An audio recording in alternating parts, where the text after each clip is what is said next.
சந்திராஷ்டமம், அதாவது பொதுவாக ஒரு ஜாதகருக்கு சந்திராஷ்டம நாள்ல கண்டிப்பா எந்த ஒரு விஷயம் செஞ்சாலும் அவங்களுக்கு ஏதாவது ஒரு ஆப்போசிட்டா முடிஞ்சிருது. இல்ல ஏதாவது ஒரு சின்ன பிரச்சனையில போய் மாட்டிக்கிறாங்க. இல்ல எந்த ஒரு விஷயத்தையும் பண்ணாலும் அதுல தடைகள் எல்லாம் ஏற்படுது. இந்த சந்திராஷ்டம நாள் கண்டிப்பா விளக்க முடியாத ஒன்றா இருக்கு ஜோதிட சாஸ்திரத்துல. அது குறிப்பாக ஒருவருடைய ஜனனகால ஜாதகத்துல அவங்க பிறந்த ராசிக்கு 8ஆம் இடத்துல அதாவது சந்திர பகவான் சஞ்சரிக்கிற காலம் சந்திராஷ்டமம் வருது உங்களுக்கு. அதாவது உங்களோட நட்சத்திரத்திற்கு 17வது நட்சத்திரம்னு சொல்லலாம்.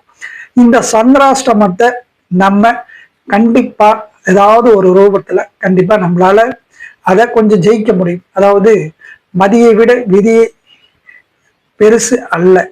அதாவது மதி இருந்தால் விதியை வெல்லலாம்ங்கிறது நம்ம ஜோதிட சாஸ்திரத்துல உண்டு.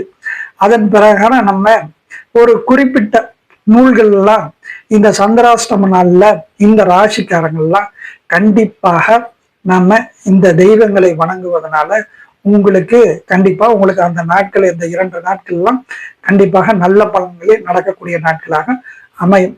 குறிப்பா இப்ப மேஷ ராசின்னு எடுத்துக்கிட்டா உங்களுக்கு ஐயப்பனை வணங்குவதனால் உங்களுக்கு அந்த சந்திராஷ்டம நாட்கள் எல்லாம் வெற்றியை தரும்.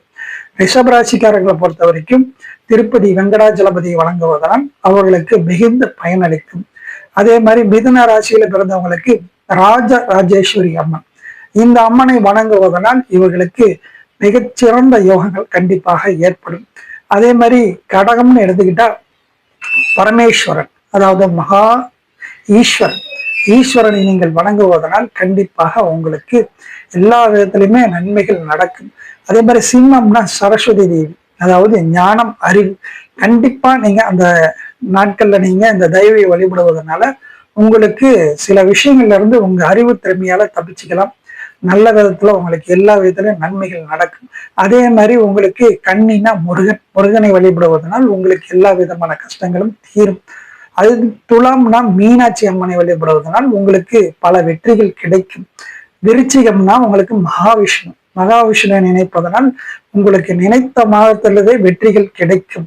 அதே மாதிரி தனுஷுன்னா பராசக்தி, அம்பாள், துர்கா, காளியை வழிபடுவதனால் நீங்கள் எதிரியை வெல்லலாம். மகரம்னா அம்மன், அதாவது சமயபுரம் மாரியம்மன், இப்படி பல அம்மன்கள் இருக்கு. இந்த அம்மன்களை வழிபடுவதனால் உங்களுக்கு பல வெற்றிகள் கிடைக்கும். கும்பம் மகாலட்சுமி வழிபடுவதனால் உங்களுக்கு எல்லா விதத்திலும் நன்மை. மீனத்தை பொறுத்த வரைக்கும் நீங்க கண்டிப்பாக லக்ஷ்மி அயகிரிவரை வழிபடுவதனால் உங்களுக்கு எல்லா விதத்திலையும் நன்மைகள் கிடைக்கும்.